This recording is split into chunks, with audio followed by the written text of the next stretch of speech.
Assalamualaikum warahmatullahi wabarakatuh.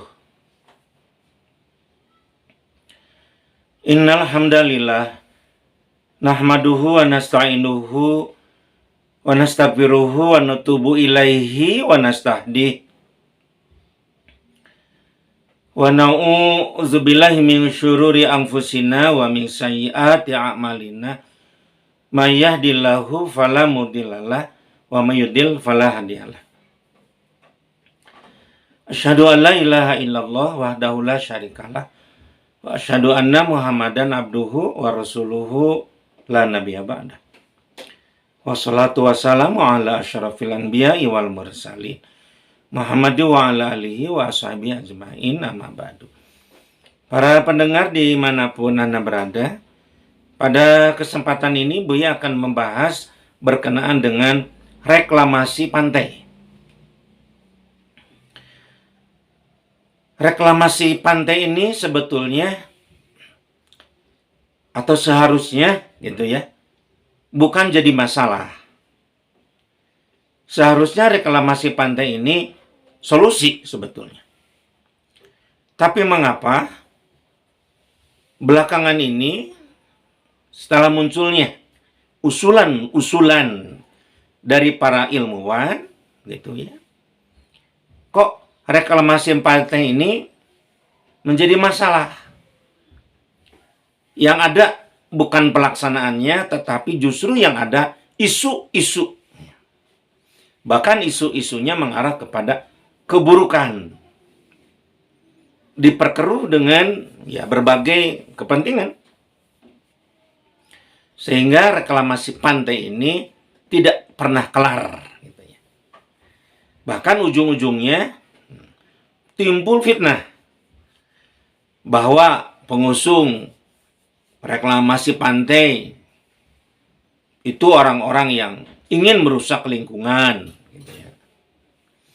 Muncul lagi isu-isu bahwa para ilmuwan memaksakan diri gitu ya untuk melaksanakan, mempraktekkan ilmunya begitu. Mereka sebut dengan ketakaburan ya, atau kesombongan atau kepengahan ilmuwan. Nah, ini perlu Buya luruskan. Karena kalau tidak diluruskan, ya, akhirnya reklamasi pantai ini akan menjadi tinggal kenangan begitu. Yang paling menyedihkan justru tinggal kenangan ini dikarenakan unsur-unsur kebodohan dari berbagai pihak yang perlu diluruskan. Ya. Baik, para pendengar dimanapun berada, ya. Oh ya, banyak sekali unsur-unsur yang berperan di dalam reklamasi pantai. Pada kesempatan ini yang paling pokok lah ada 5. Yang pertama tentu saja adalah penguasa atau pemerintah di negara tersebut. Yang kedua nyambung dengan para ilmuwan ya di bidangnya begitu. Yang ketiga tentu adalah para penguasa sebagai pemodal, bisa tambahan, bisa 50-50 ataupun pokal, tergantung memang istilahnya itu kebijakan pemerintah di negara tersebut. Yang keempat adalah para pemerhati lingkungan, ya. Yang keempat ini para pemerhati lingkungan.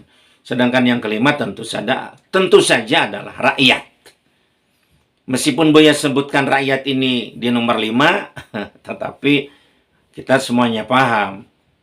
Untuk siapa semuanya pembangunan ini? Ya untuk rakyat. Untuk masyarakat luas. Baik. Pertama, meskipun di 5 poin itu penguasa disebut yang pertama, sebetulnya yang perlu Buya utamakan, meskipun disimpun dengan nomor 2 lah betul, para ilmuwan lah sebetulnya yang berperan utama di bidang reklamasi pantai ini. Kita tahu kan, gelar ilmuwan itu artinya orang yang berilmu begitu luas ilmu Allah Subhanahu wa taala. Dan Allah berikan kepada makhluknya keluasan ilmu itu. Keluasan ilmu Allah itu di seluruh bidang dibagi-bagi secara detail di bidang-bidang yang lebih khusus, fokus. Nah, di antaranya ilmuwan di bidang tata. Ya, tata kota bolehlah, tata desa bolehlah. Tetapi yang paling pokok adalah tata negara. Bukan tata negara dalam bidang hukum yang Buya maksudkan menyangkut tentang tapi tata negara, secara menata negara itu terasa keindahannya kalau ditata negara itu. Terasa manfaatnya. Begitu terasa hadir kita ada di negara itu. Mengapa Buya menyebut begitu?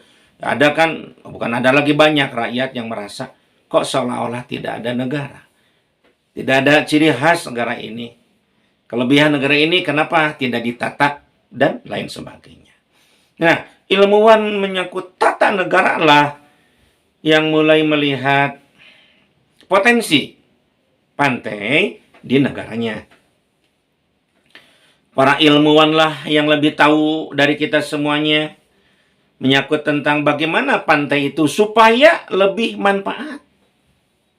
Bukan secara supaya lebih indah, karena memang Allah Sang Maha Pencipta tidak ada yang melebihi keindahan Allah Subhanahu wa taala. Menempatkan pepohonan yang cocok di pantai, bebatuan yang cocok di pantai, pasir-pasir yang cocok di pantai itu kan Allah. Jadi lebih tepatnya itu jadi untuk menambah kemanfaatan. Supaya memang isinya itu ya dimanfaatkan lebih banyak lah pantai itu. Supaya pantai lebih terurus gitu kan. Kemudian perlu diketahui bahwa seorang ilmuwan itu kan perlu ada jalan keluar baginya untuk kemaslahatan seluruh warga gitu di negara tersebut. Yang dimaksud dengan jalan keluar kan mereka itu punya ilmu. Ya tentu mesti didengar dong. Diuji dong.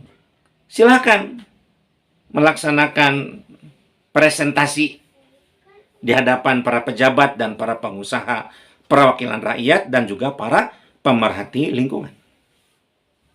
Mesti didengar ini. Ya, jadi yang utama itu adanya musyawarah wa amruhum syura bainahum, ya. Urusan mereka diselesaikan dengan cara musyawarah. 5 unsur itu. Didengar dong, jangan belum apa-apa sudah suuzon. Belum apa-apa belum sudah berburuk sangka. Wah, itu ilmuwan itu tujuannya begini-begini. Yang jelas kan mereka merusak apa namanya itu? Ya, alam, kata pemerhati lingkungan. Didengar orang rakyat yang awam, oh iya, rakyat rame-rame demo dan sebagainya. Jadi tidak ada ujung pangkalnya. Akhirnya tadi Buya sampaikan niat baik para ilmuwan di bidang tata negara itu, terutama menyangkut tentang pantai ini, menjadi tinggal kenangan. Adakan musyawarah didengar, adanya tanya jawab yang lengkap lah, yang sempurna musyawarahnya gitu. Nah, jadi para ilmuwan ini perlu didengar. Kemudian tentu saja negara mendengar juga sebagai wakil daripada rakyat, maksudnya pemimpin rakyat. Dan juga ada wakil rakyatnya. Dihadirkan juga para pengusaha. Dan para pengusaha juga harus betul-betul mendengar. Ya. Disinilah terjadilah MOU. Pemerintah dengan pengusaha dan para ilmuwan tentu ada di kedua belah pihak. Ini perlu Buya sampaikan. Kita sering mendengar istilah hak asasi manusia. Ya. Kenapa jarang didengar hak asasi ilmuwan? Hak asasi ilmuwan ini kadang-kadang, ya, bukan kadang-kadang lagi, begitu sangat sering direndahkan. Padahal para ilmuwan betul-betul mencari ilmu adakan penelitian dan sebagainya, menyimpulkan begitu. Hak asasi para ilmuwan itu begitu dilecehkan, direndahkan. Apa yang terjadi? Negaranya tidak ada kemajuan. Negaranya tidak ada kemajuan. Nah, jadi Buya bertanya, kalau seorang ilmuwan hak asasinya tidak diberikan kepadanya, kapan mereka akan lebih mengembangkan ilmunya? Terus nanti banyak para ilmuwan yang baru yang mengembangkan lagi, lebih meningkat lagi. Ini perlu ini. Terutama kepada para penguasa, hargailah para ilmuwan di negaranya atau di negara orang lain. Transfer ilmu dari berbagai negara tidak ada masalah. Selama itu menyangkut tentang bukan daripada kemiliteran, itu memang lagi tentang kemiliteran itu karena memang ada syarat dan ketentuan yang sangat kuat diberlakukan di sana. Kemudian para pengusaha pun, ya maaf ya, harus berani keluar daripada zona aman.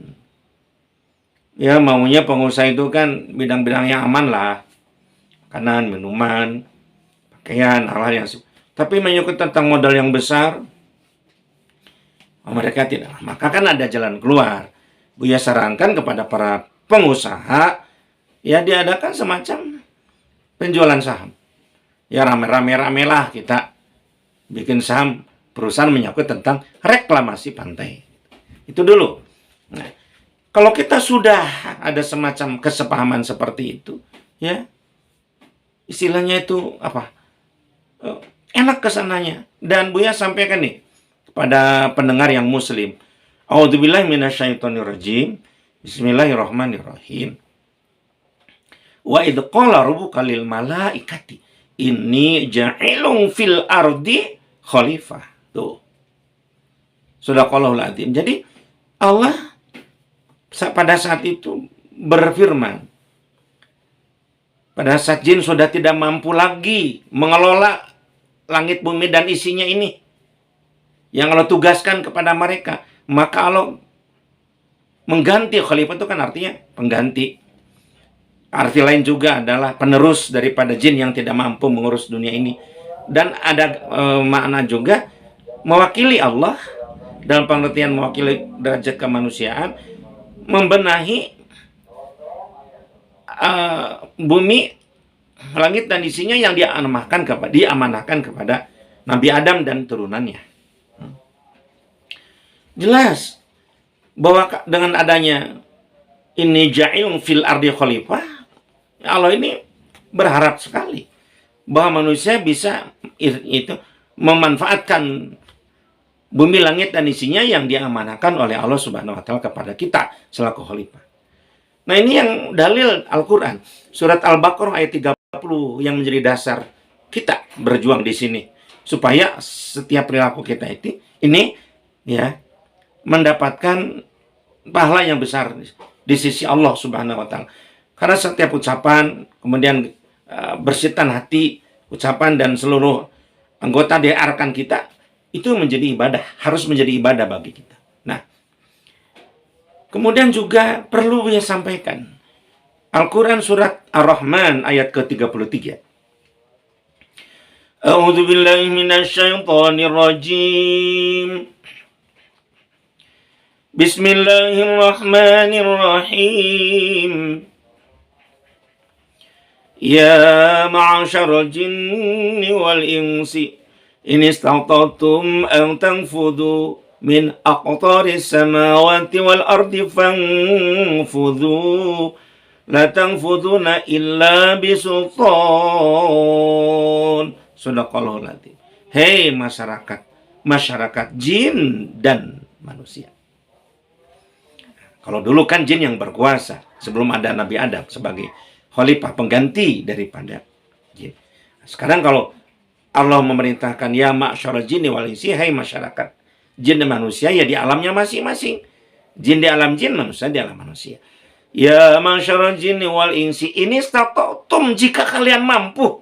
Allah sudah menantang, mempersilahkan jika kalian mampu antang fudu, ya, untuk menembus min aqtaris samawati wal ardi, penjuru-penjuru langit dan bumi, min aqtaris samawati. Ya, fangfudhu, silahkan lakukan penembusan bumi, ditembus bumi itu. Silakan tembus sampai ke langit, tembus sampai ke bawah. La tangfuduna illa bisultan. Kalian tidak akan bisa melakukan menembus penjuru langit dan bumi illa bisultan, kecuali dengan kekuatan sultan, kekuasaan. Maka dalam hal ini kemampuan ilmuwan dengan akalnya, kemampuan penguasa dengan amarnya, perintahnya, kemampuan pengusaha tentang keuangannya untuk memodali program reklamasi pantai. Dalam hal ini kita fokuskan sesuai dengan pembahasan kita.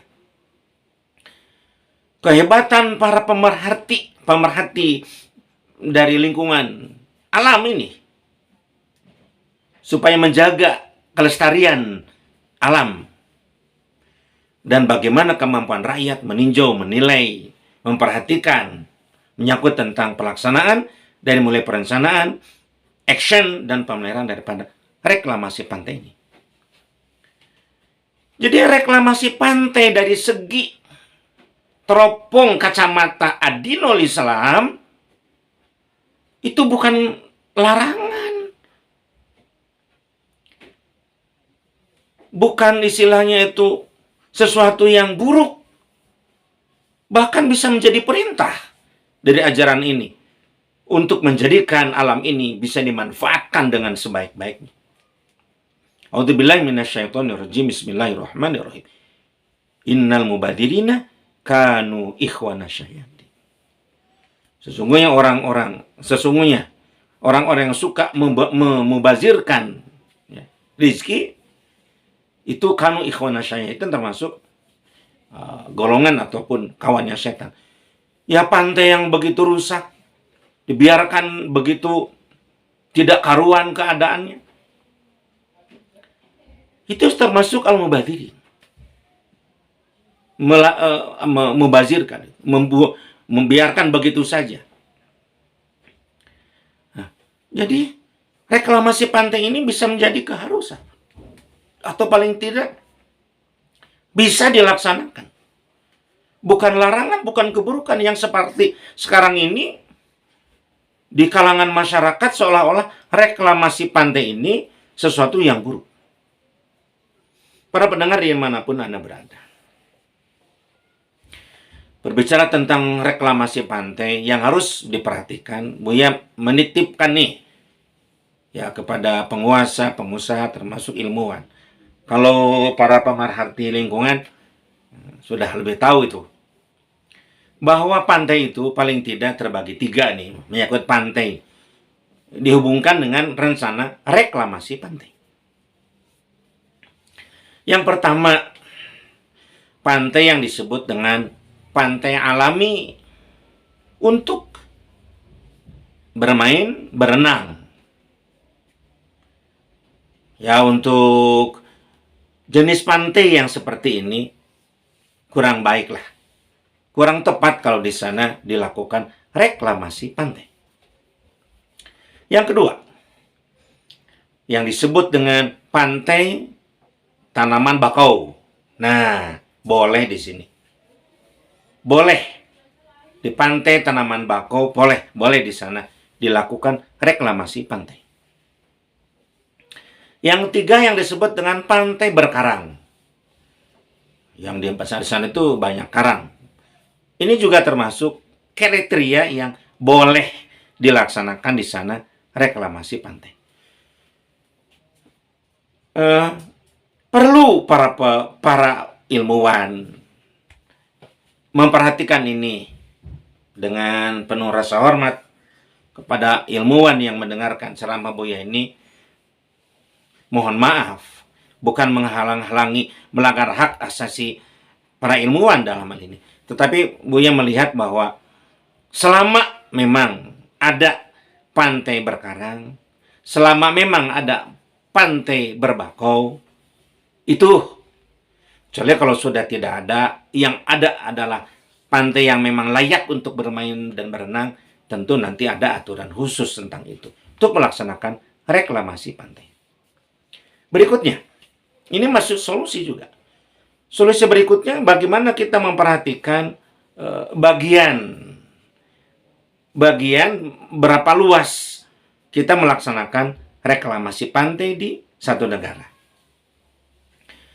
Sebagaimana kita perhatikan bahwa luas daratan itu sepertiga daripada luas lautan. Dengan kata lain bahwa luas lautan 2 kali lipat daripada luas daratan. Otomatis ya, mengkiaskan kalau dalam istilah agama. Bagaimana kita melihat ya, mensepertikan Allah menciptakan hal itu, maka untuk reklamasi pantai pun paling banyak sepertiga dari pantai yang layak untuk dijadikan reklamasi pantai. Kita ambil contoh lah, misalkan di negara tersebut luas pantainya kita ambil misalkan misalkan contohnya 5.000 meter. Nah, kalau 5.000 meter itu sepertinya kekecilan ya. Misalkan saja ambil sajalah 5 juta lah. 5 juta meter. Ya, 5 juta meter. Dari 5 juta meter itu, ya, kita pisahkan dulu yang disebut dengan pantai layak untuk renang dan bermain. Oh, ternyata ada 1 juta. 1 juta meter, bukan kilo. 1 juta meter. Apa itu? Pantai. Tinggal 4 juta. Nah, dari 4 juta itu, ya, ambil sepertiga. Jadi 1/3 kalikan 4, jadi 4/3. Jadi 1/3. 1/3 dari 4 juta meter itu dijadikan reklamasi pantai. Ya, tentu saja bahwa reklamasi pantai di 1/3 kali 4 juta meter, itulah yang layak untuk dijadikan reklamasi pantai. Dan tentu dalam hal ini tidak menyatu dalam satu lokasi atau satu kawasan. Bisa namanya itu diatur sedemikian rupa sehingga di daerah yang memang di sana itu ada lebih banyak warga ya, daripada memang lingkungan-lingkungan yang lain. Itu ketentuan itu sepertinya pas dan tentu dimusyawarahkan, dikonfirmasikan kepada para pelaku pemerhati lingkungan. Dimusyawarahkan dengan baik, disampaikan dengan baik. Dan tentu wakil dari pemerintah tentu hadir. Ya, supaya pemerintah juga bisa mengeksekusi. Jangan sampai musyawarah-musyawarah terus berlangsung, kadang-kadang ilmuwan lebih keteter oleh para pemerhati lingkungan, karena pemerhati lingkungan kan punya senjata, padahal senjata itu padahal itu semu sebetulnya. Ini kan merusak kehidupan rakyat, ini nanti jadi dijual tuh nama rakyat. Padahal belum tentu itu mereka itu punya kapasitas bisa sudah konfirmasi dengan rakyat. Rakyat padahal tidak semua begitu, ada yang menyetujuinya. Jadi pemerintah yang punya data tentu bisa mengeksekusi kalau memang kelihatannya para pemerhati lingkungan lebih memaksakan keinginannya. Sebetulnya berkenaan dengan keinginan para pemerhati lingkungan itu bisa dilihat nanti dalam program berikutnya. Kan setiap program ada yang disebut dengan rencana.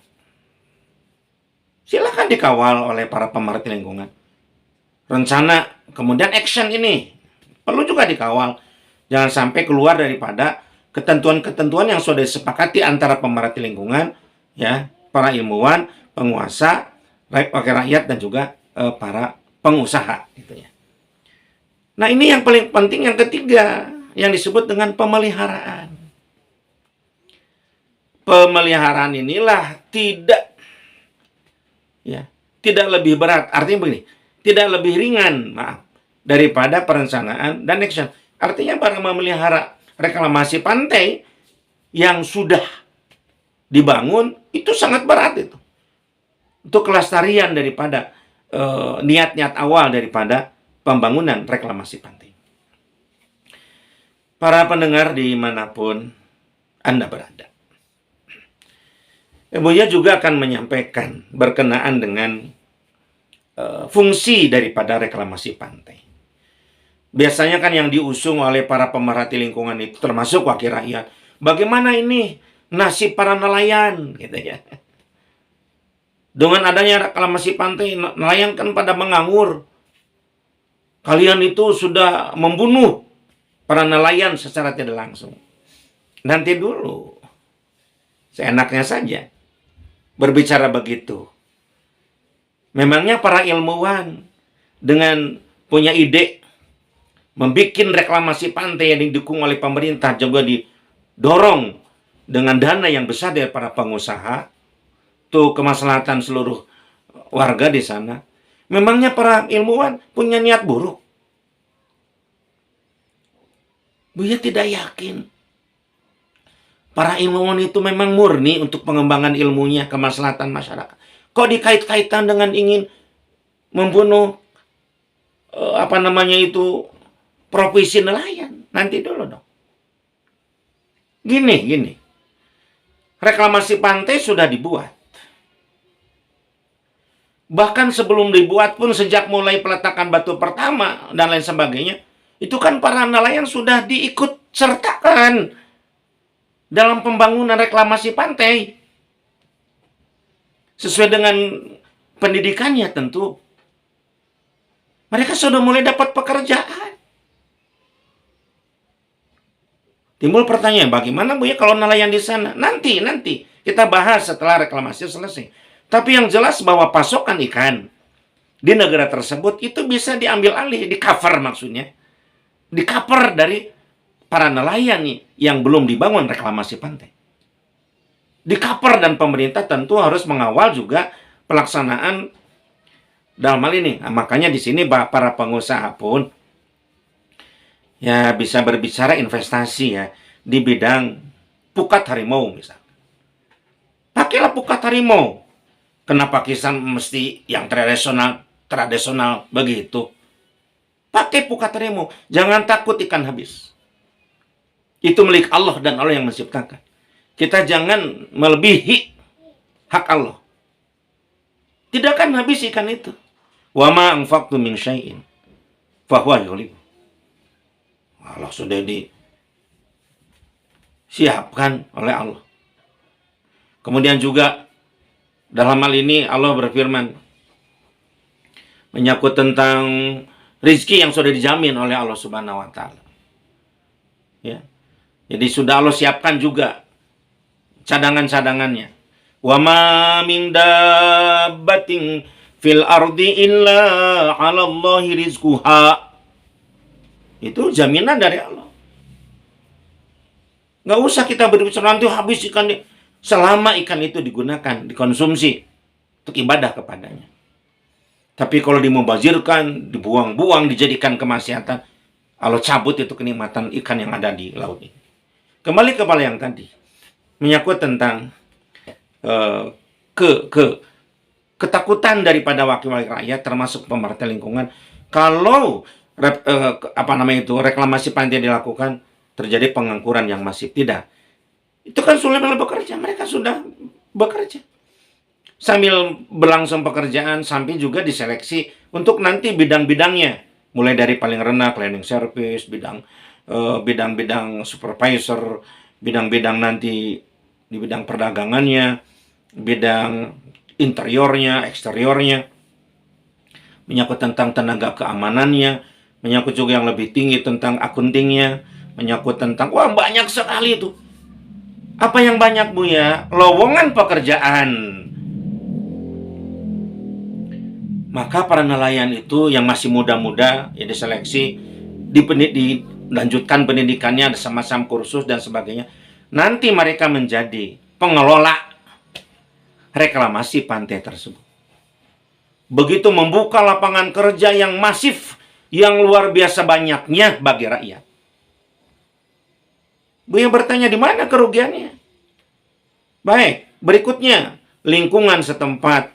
Tentu nanti ada namanya kesepakatan menyangkut tentang baik itu menyangkut lingkungan setempat secara fisik ataupun non fisik ya, sosialnya kepada daerah setempat. Itu mesti ada dari hasil kotor reklamasi pantai, nantinya ada disisihkan untuk kemaslahatan pembangunan dan pembenahan, pembinaan lingkungan yang ada reklamasi pantainya. Baik, berikutnya. Nah, sudah selesailah reklamasi pantai. Di pinggir-pinggir daripada reklamasi pantai itu, yang berbatasan dengan laut yang begitu luas ke belakangnya, atau maaf, ke depannya, maka di sana bisa dibicarakan tentang nelayan modern. Kita berbicara nelayan modern sekarang. Nelayan modern itu nelayan yang mempunyai istilahnya itu ya alat-alat yang lebih canggih untuk menangkap ikan itu. Allahu Akbar. Begitu luar biasa itu reklamasi pantai itu. Ya. Nah, Buya mau bertanya. Terus bertanya Buya, di mana kerugian reklamasi pantai? Buya sangat sedih di satu negara sudah dibikin reklamasi pantai, maaf, sudah 55%. Uang para pengusaha sudah banyak keluar di sana. Tiba-tiba dengan dalih macam-macam yang gak jelas. Akhirnya reklamasi pantai itu pembangunannya diberhentikan. Pertanyaannya, uang yang 55% yang sudah keluar itu dari para pengusaha, sebagian juga dari pemerintah. Para ilmuwan juga sudah berkeringat banyak memikirkan itu. Mubazir sekarang. Siapa yang berdosa di sini? Selain orang-orang yang menghalangi, baik dengan secara halus ataupun dengan kekerasan. Menghalangi dengan cara-cara istilahnya itu verbal, ucapan sopan verbal yang tidak ada sopan santunnya kepada ilmuwan. Disebarkan juga isu-isu yang buruk dari media-media yang tidak bertanggung jawab. Yang mengakibatkan para pengusaha sudah kapok memodali reklamasi pantai. Nah, kalau sudah begitu kan sakit yang mencari pengusaha. Kalau para ilmuwan tidak pernah sih istilahnya itu kapok. Mungkin para ilmuwan merasa sedih lah. Kenapa kok ada orang yang merusak hak asasi para ilmuwan? Padahal para ilmuwan itu perlu didukung dengan modalnya, atau juga dengan kekuatan eksekusinya dari pemerintah begitu. Rakyat juga, kalau awam-awam itu menurut pandangan Buya harus husnudon zulu ya, jangan buruk sangka macam-macam. Sehingga kalau reklamasi sudah menjadi akhlak bagi tiap negara, rasa-rasanya kita tidak sering sekali mendengarkan orang demo karena kemiskinan, kekurangan. Banyak sekali sekarang ini kaum du'afa, kaum fuqara masakin. Bagaimana juga melihat sisi lain daripada kemiskinan itu, terjadinya kejahatan, kemaksiatan. Allah ya Rabbi, berebut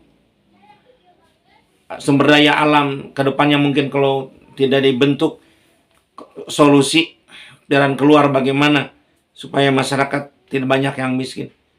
Parah nanti kalau segala sesuatu dihubung-hubungkan dengan suuzon lah, berburuk sangka. Dari kasus mulai reklamasi pantai ini, dalam hal ini ya Buya berharap sekali kepada siapa saja, yuk kita mulai berhusnuzon, berbaik sangka. Apalagi para ilmuwan yang murni ingin menjadikan lebih maslahat lagi hidup ini, jangan banyak kita menjadikan mereka itu kerdil. Para ilmuwan menjadikan mereka banyak takut. Para ilmuwan istilahnya itu tidak dibiarkan untuk mengembangkan pengetahuannya. Bahkan kepada pemerintah yang mengusulkan, keluarkanlah dana yang banyak untuk penelitian para ilmuwan. Karena kalau para ilmuwannya banyak di suatu negara, maka negara itu akan pesat mengalami kemajuan. Sebaliknya kalau para ilmuwan itu dibiarkan begitu sajalah, terlunta-lunta, akan banyak ilmuwan yang kabur dari satu negara ke negara lain. Tidak dikasih dana yang cukup untuk penelitian dan lain sebagainya. Para ilmuwan akan kerdil ilmunya. Yuk kita sama-sama menghargai. Allah juga dalam surat Al-Mujadilah ayat ke-11 yang artinya Allah mengangkat beberapa derajat dari umumnya manusia, orang-orang yang berilmu pengetahuan dan beriman. Pengetahuan didasari dengan keimanan lah yang akan menjadikan orang itu bisa mulia di hadapan Allah, Rasul, dan juga muslimin, muslimat, dan juga umumnya manusia. Demikian Buya sampaikan tentang reklamasi pantai. Bismillahirrahmanirrahim. Ya, mudah-mudahan kedepannya masalah reklamasi pantai tidak jadi masalah. Supaya makin banyak kemaslahatan, kemanfaatan kita selaku manusia di muka bumi ini. Terima kasih banyak atas perhatian dan didengarkannya nasihat Buya ini. Terima kasih banyak kalau memang pendapat Buya ini bisa disebarluaskan kepada yang berhak atau yang pantas atau yang berkepentingan. Wabillahi taufiq wal hidayah wal ridha wal inayah. Wassalamualaikum warahmatullahi wabarakatuh.